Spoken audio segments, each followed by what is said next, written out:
Hi, welcome back to this channel, Young Pilgrims. My name is Sebastian, and today we're going to continue with another video of the Festive Cycle series. This time we will study about Bikurim, an event with great teaching and surprising prophetic mystery. So let's start. This event, and I refer to it as an event because we are going to see that it's actually taken more as a point of reference and not as a festivity. It's located between Pesach and Shavuot.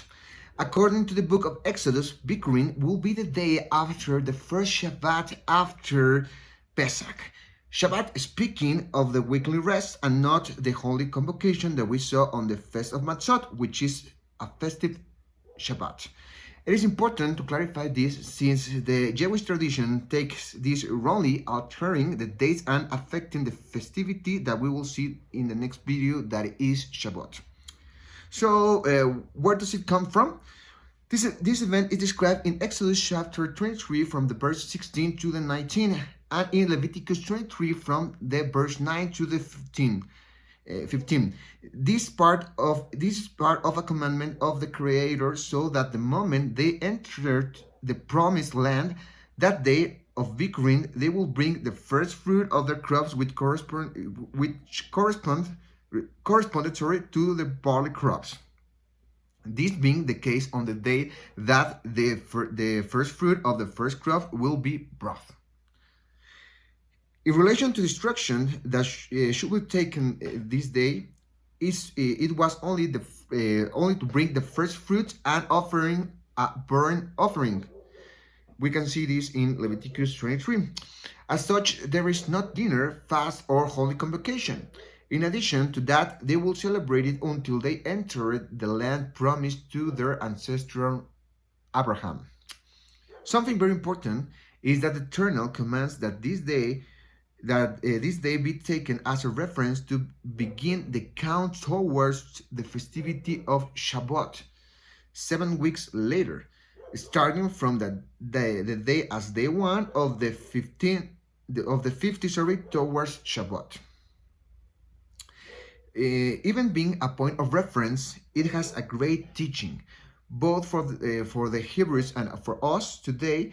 He teaches us that the first fruits of our life correspond to Him, and not like the church that asks for the tithe, which is no longer valid, but the first fruit of our whole life, our time, our attention, and yes, our money as well, but not to give it to the church, but to the needy.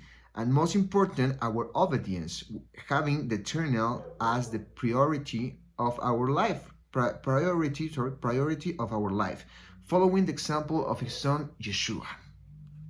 On the other hand, this event shows us a great messianic shadow. Yeshua, after being the Korban of Pesach and living like that unleavened bread, is the first to defeat the death and be transformed, being the first fruit of the first harvest.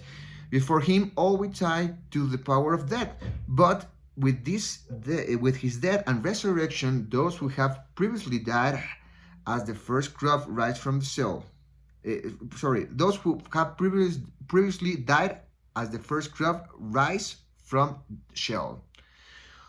On the other hand, Yeshua is the first to teach us to be those spiritual temples that later on Shabbat will receive the Ruach HaKodesh, the presence of our Father in heaven. And now, how do we celebrate it? As we see, this event is very important even for us, unlike the people of Israel.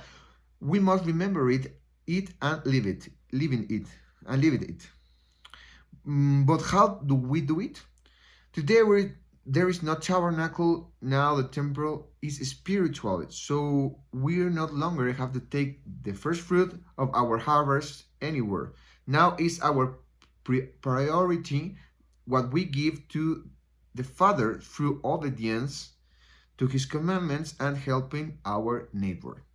On the other hand, we must remember this day and take it as a reference to count the 7 weeks towards the Feast of Shabbat, remembering the example of Yeshua and how He taught us those spiritual temples and taught us to be those spiritual temples where the presence of the Father lives. And well, this is all for this occasion. This video was very short, but it's a very important information. So I recommend you to study more about this. You can study in the book of Leviticus, chapter 23, and well, we are also going to continue studying about more festivities. So don't worry, this is gonna be more large. So leave us your comments and help us by liking the videos that many people can learn. See you in the next time, and blessings.